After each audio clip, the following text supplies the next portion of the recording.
नमस्कार, मैं हूं अनन्या। स्वागत करती हूं मेरे इस YouTube चैनल में। तो चलिए देखते हैं मध्य प्रदेश की 25 फटाफट बड़ी खबरों को। इससे पहले आपने हमारे वीडियो को लाइक नहीं किया तो लाइक कर दीजिए और चैनल को सब्सक्राइब कर लीजिए। सोना चांदी की कीमतों में आज गिरावट देखने को मिली है। India Boolean and jewellers association के अनुसार 10 ग्राम 24 कैरेट सोना 518 रुपये सस्ता होकर 72,490 रुपये पर आ गया है। आज चांदी की कीमत में भी गिरावट देखने को मिली है।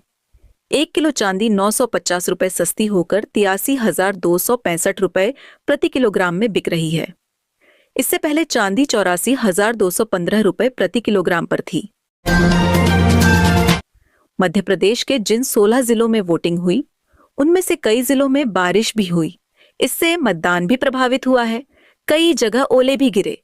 मतदान के आखिरी समय में शाम को इंदौर, रतलाम, धार, झाबुआ और शाजापुर में पानी गिरा। इसके अलावा छिंदवाड़ा में भी पानी गिरा। इंदौर में सोमवार को वोटिंग के दौरान आखिरी घंटे में शाम करीब 5 बजे बारिश शुरू हो गई। बाईपास इलाके में करीब 4 बजे तेज हवा के साथ ओले भी गिरे। शाजापुर, झाबुआ के जोबट, रतलाम में आंधी के साथ तेज बारिश हुई।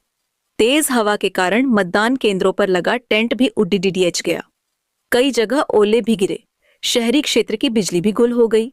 साथ ही मध्य प्रदेश के अंदर अगले 48 घंटे में ओले और बारिश का अलर्ट जारी कर दिया गया है।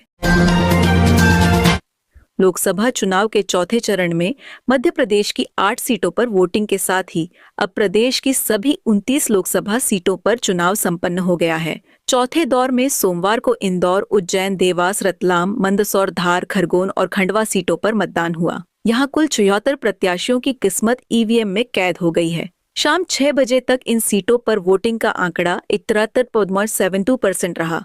इंदौर में सबसे कम 60.3% वोट पड़े हैं, जबकि खरगोन में सबसे ज्यादा 75% मतदान हुआ है। ईरान के चाबहार में शहीद बेहेश्ती पोर्ट को भारत ने 10 साल के लिए लीज पर ले लिया है। भारत और ईरान के बीच यह डील सोमवार को हुई। अब पोर्ट का पूरा मैनेजमेंट भारत के पास होगा। भारत को इसके जरिए अफगानिस्तान और सेंट्रल एशिया से व्यापार करने के लिए नया रूट मिल जाएगा। पाकिस्तान की जरूरत खत्म हो जाएगी। यह पोर्ट भारत और अफगानिस्तान को व्यापार के लिए वैकल्पिक रास्ता मुहैया कराएगा। डील के तहत भारतीय company India ports global limited (IPGL) Chabahar port में $120 मिलियन का निवेश करेगी। चाबहार पोर्ट के समझौते के लिए भारत से केंद्रीय मंत्री सर्बानंद सोनोवाल को ईरान भेजा गया था। भारत और ईरान 2 दशक से चाबहार पर काम कर रहे हैं। चाबहार विदेश में लीज पर लिया गया भारत का पहला पोर्ट है। CBSE ने 12वीं बोर्ड का रिजल्ट जारी कर दिया है। स्टूडेंट्स ने CBSE की आधिकारिक वेबसाइट cbse.gov.in पर अपना परिणाम देखा। 12वीं बोर्ड के रिजल्ट में इस बार भी लड़कियों ने बाजी मारी है।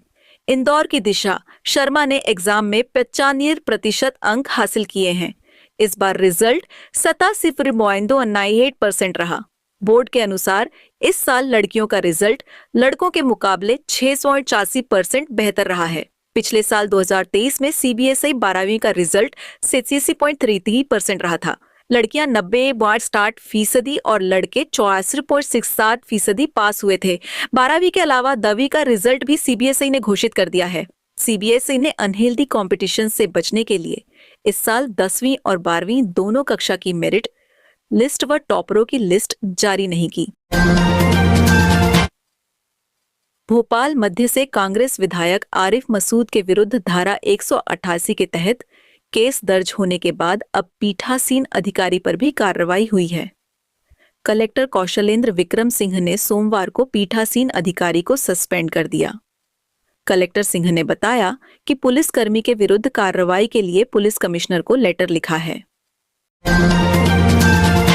पूर्व मुख्यमंत्री शिवराज सिंह चौहान ने एक बार फिर कहा कि मध्य प्रदेश में लाडली बहना योजना की राशि बढ़ाकर 3,000 रुपए तक ले जाएंगे।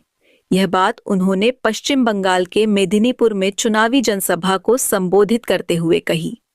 पूर्व CM शिवराज सिंह चौहान ने कहा, मैं मप्र का 4 बार मुख्यमंत्री रहा। हर कार्यक्रम की शुरुआत बेटी की पूजा करके करता हूँ, क्योंकि बेटियां दुर्गा, लक्ष्मी, सरस्वती हैं। स्थानीय निकाय के चुनाव में बेटियों को 50% आरक्षण दिया। बेटियों की शादी मप्र की सरकार कराएगी। प्रदेश में 1 करोड़ दिया जब 32 लाख बहनों के खातों में अभी हम 1250 रुपए हर महीने डाल रहे हैं। इसे बढ़ाते हुए 3000 रुपए महीना तक ले जाने वाले हैं। लगातार उस राशि को बढ़ा रहे हैं। कारण हमारी बहनों को छोटे छोटे कामों के लिए हाथ न फैलाने पड़े। मध्य प्रदेश में 16 मई तक आंधी बारिश का दौर जारी रहेगा। वेस्टर्न डिस्टर्बेंस, पश्चिमी विक्षोभ, साइक्लोनिक सर्कुलेशन और ट्रफ लाइन गुजरने की वजह से ऐसा होगा। मंगलवार को भी स्ट्रॉन्ग सिस्टम रहेगा। इस वजह से मौसम विभाग ने 12 जिलों के लिए ऑरेंज अलर्ट जारी किया है। 17 मई से प्रदेश के उत्तरी हिस्से यानी ग्वालियर चंबल में हीट वेव, गर्म हवा चलने का अनुमान है। इससे पहले सोमवार को शाजापुर, छिंदवाड़ा, रतलाम समेत कई जिलों में मौसम बदला रहा। शाजापुर, रतलाम में तो तेज आंधी की वजह से पोलिंग बूथ के टेंट तक उखड़ गए। कई जगहों पर ओले भी गिरे। इधर नरसिंहपुर में गर्मी का असर देखा गया। यहां दिन का टेम्परेचर 42 डिग्री सेल्सियस दर्ज किया गया। ग्वालियर में तापमान 42 डिग्री रहा। शिवपुरी, खजुराहो, खंडवा, रायसेन, रतलाम, दमोह, टीकमगढ़, गुना में भी गर्मी रही। प्रधानमंत्री नरेंद्र मोदी आज तीसरी बार वाराणसी से नामांकन दाखिल करेंगे। इस दौरान एनडीए में शामिल सभी पार्टियों के लीडर मौजूद रहेंगे। 12 राज्यों के मुख्यमंत्री, 20 केंद्रीय मंत्री, यूपी सरकार के मंत्री और कई सांसद विधायक भी शामिल होंगे। थोड़ी देर में मोदी दशाश्वमेध घाट पर पहुंचेंगे। यहां गंगा स्नान और पूजन करेंगे। 1 घंटे तक घाट पर रहेंगे। यहां से क्रूज पर सवार होकर नमो घाट जाएंगे। फिर काल भैरव के दर्शन करेंगे। यहां से सीधे कलेक्ट्रेट पहुंचेंगे और नामांकन दाखिल करेंगे। रुद्राक्ष कन्वेंशन सेंटर में प्रबुद्ध सम्मेलन को संबोधित करने के बाद मलदहिया में सरदार पटेल की प्रतिमा पर माल्यार्पण करेंगे। नामांकन से 1 दिन पहले प्रधानमंत्री मोदी ने बीएचयू से काशी विश्वनाथ मंदिर तक 5 किलोमीटर लंबा रोड शो किया। मध्य प्रदेश में चौथे चरण के मतदान के साथ ही यहां चुनाव समाप्त हो जाएंगे। बीजेपी लगातार दावा कर रही है कि वो प्रदेश की सभी 29 सीटों पर परचम लहराएगी। सोमवार को उज्जैन में अपना वोट डालने के बाद सीएम मोहन यादव भाजपा के प्रदेश कार्यालय में बनाए गए महिला वॉर रूम में स्थिति का जायजा लेने पहुंचे और यहां उन्होंने पत्रकारों के साथ बातचीत भी की। इस मौके पर इंदौर में कांग्रेस प्रत्याशी न होने पर उन्होंने कटाक्ष किया और कहा कि मैं तो अखाड़े का पहलवान हूं, ये मानकर चलता हूं। सामने वाला हो तो मैं अपने दांव बताऊं। कोई है ही नहीं सामने, इसीलिए तो मुसीबत है। वो तो मैदान ही छोड़ गए। इसी के साथ उन्होंने कहा कि इंदौर सबसे ज्यादा मतों से जीतने वाली सीट में शामिल रहेगा। मध्य प्रदेश के पूर्व मुख्यमंत्री दिग्विजय सिंह सोमवार को खुद ही ईवीएम की चौकीदारी करने पहुंच गए। गुना में ईवीएम मशीनों की पहरेदारी के लिए दिग्विजय सिंह अचानक स्ट्रांग रूम पहुंचे। उनके साथ में उनकी पत्नी अमृता राय और गुना लोकसभा सीट से प्रत्याशी यादवेंद्र सिंह भी मौजूद रहे। इस दौरान उन्होंने कहा कि कोई गड्डी डीडोबद्दी ना हो, इसलिए पहरा देना जरूरी है।